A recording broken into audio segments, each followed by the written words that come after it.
Undersea Kingdom. I feel the tide shifting. I'm supposed to be the king, to bring the land and the sea together. I'm gonna kill Aquaman and destroy everything he holds dear. I'm gonna murder his family and burn his kingdom to ash. He must be stopped, or a global meltdown is imminent. I think I know someone that might be able to help us. But you're not gonna like it. Ooh, you look rough. Good job, little brother. High five. Do not call me brother. I cannot believe you let this happen. Perhaps you should leave and let someone who knows what they're doing be king. I cannot wait to throw your ass back in prison when this is all over. We need to find Manta. He's different now. He's stronger than before. It's the Black Trident. During King Atlan's time, there were 7 kingdoms. And the Trident was a curse upon them all. I'm gonna go pick a fight. Fine.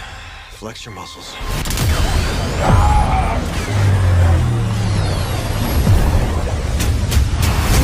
I don't know what lies ahead, but we can't leave our children in a world without hope.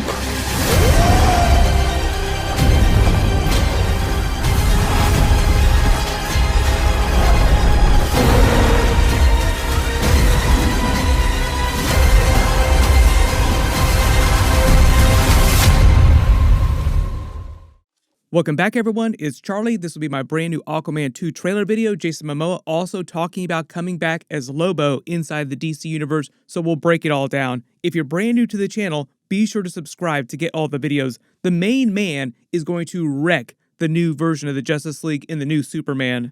And because Aquaman 2 is coming out within the week as of me posting this video, I will give away a couple of tickets. All you have to do to enter is be a subscriber and just let me know what you want them to do with the new version of Lobo, Jason Momoa, when he comes back in the DC movies. He's basically said that he will come back, like DC, Warner Brothers is always his home, and there was a chance, for a brief hot second, there was a chance he could come back as Aquaman in the new DCU under James Gunn's new DC movies. But a lot of that depended on Aquaman 2 earning over like $1 billion, like the first movie earned over $1 billion. And even if you're not a box office genius, like you don't really get into the weeds on stuff like that with movies, it is not looking good for Aquaman 2. Just in general, I think people are ready to see what these new DC movies are going to look like with like all this brand new stuff that they're working on behind the scenes. So in response to the box office projections, Jason Momoa is not looking good. Like he's taking it all in stride, like he's being a real champ about it.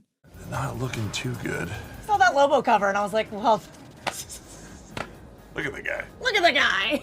I was a big Lobo fan growing up, so I've had every comic. So. But if you're not familiar with the Lobo character, he's essentially an incredibly powerful Zarnian bounty hunter who just loves wrecking stuff, causing mayhem behind the scenes. I wouldn't call him a villain or a hero. He kind of has a neutral alignment. Like he can help people, he can also work against Superman, the Justice League. And very timely because David Corenswet's new version of Superman is going to debut during Superman Legacy in the first new Superman Man of Tomorrow movie inside the Tomorrowverse of the animated movies. They actually had him face off against Lobo as one of his first big challenges before he'd really figured out his powers.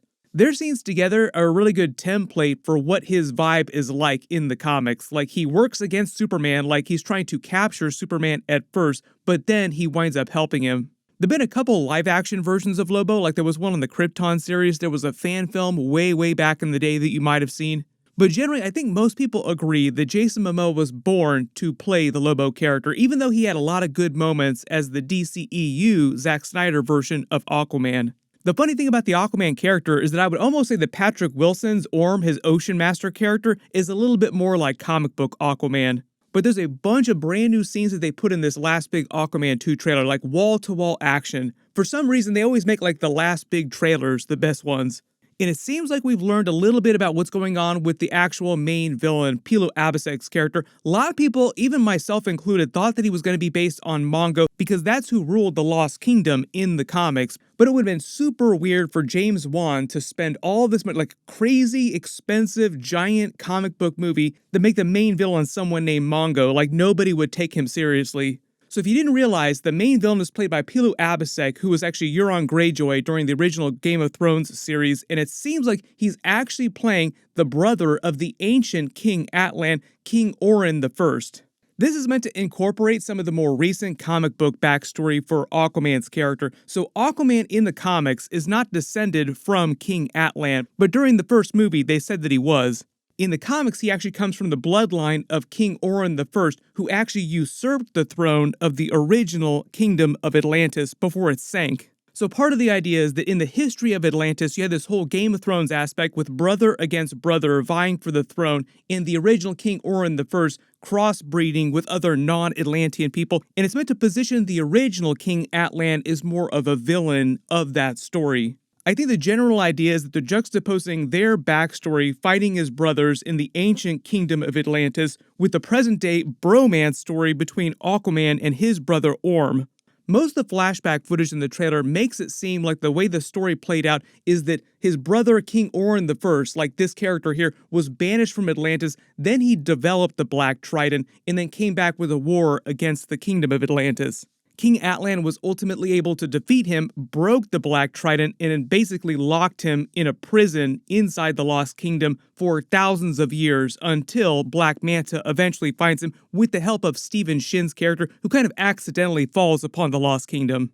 And it becomes sort of this resurrected curse kind of situation where Black Manta reforges the Black Trident, and it seems like Black Manta makes this bargain with him for this ultimate power through the Black Trident, but ultimately it serves as this tool of resurrection. Like you see all these zombies with this green flame energy all over the place. Because later in the trailer, you actually see Ocean Master Orm, however you want to think about him, with the Black Trident, so it seems like they get it from Black Manta at some point. Like there's a bunch of fight scenes between Aquaman and Black Manta. But what might wind up happening is that the ancient King Orin winds up taking over or consuming Black Manta, or somehow he winds up coming back using that same power. Then maybe Aquaman winds up fighting him as the actual last big battle. Just because even though they're positioning Black Manta as the main villain of the movie, I really think that the Pilou Abisek's character is the actual main villain. And I think that's why they need the sacrifice of Aquaman's bloodline. Like, they talk about the royal bloodline that they need, and they keep threatening Aquaman's baby, Aquaman Jr. That's right, his name in the comics is Aquaman Jr., essentially, or Arthur Curry Jr. Black Manta actually did kill his baby in the classic comics like a long time ago, but because this movie is like the last DCEU movie, like it is closing up shop with the DCEU before we start the James Gunn DCU, I do not think they want to close the door on that in such a dark way. Like they don't want to end things on such a downer kind of moment. There was supposed to be a bunch of Batman post-credit scenes, like they had Ben Affleck's Batman for a little while, they had Michael Keaton's Batman for a little while. That was all just based on the different endings for the Flash movie and what they were going to do to set up the next Justice League movie, like the next big crossover movies before James Gunn was hired. So that's why you saw like all that footage of Jason Momoa with Ben Affleck's Batman doing even more reshoots last year. All right, there we go. Thank you. Oh. Sorry, bro. Whoops.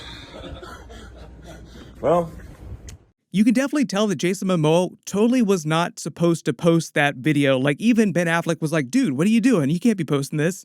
Then for whatever reason, the studio is just like, well, let's roll with it. Like sometimes some of the leaks that come out of these big movies, DC, Marvel, all the big studios, are actually studio engineered leaks just to develop hype for movies. Ryan Reynolds just kind of did that with Deadpool 3. Like there was some information, some pictures that started leaking out from Deadpool 3. Then Ryan Reynolds basically jumped on that to capitalize all that hype for Deadpool 3. I think I'm allowed to post my review for Aquaman 2 at some point next week. As soon as they let us, I will post a review video for it. It seems like it's going to be like a real big, dumb action movie in the tone of the first movie. Like if you like the first movie, you'll probably enjoy this movie. If you did not like the first movie, this movie just seems like it takes the first movie and turns everything up to 11. Hopefully, though, in the next couple of months, we'll get an official announcement from James Gunn or DC about Jason Momoa coming back as a version of Lobo. I think it's going to be a while after the movie comes out before they actually start talking about official Lobo stuff. And speaking of the brand new Superman Legacy movie, we actually just got our first look at Lex Luthor. Click here to learn about all of that, and click here for my brand new Deadpool 3 and Wolverine video for all that new footage. Thank you so much for watching. Everyone stay safe, and I'll see you guys in the next one.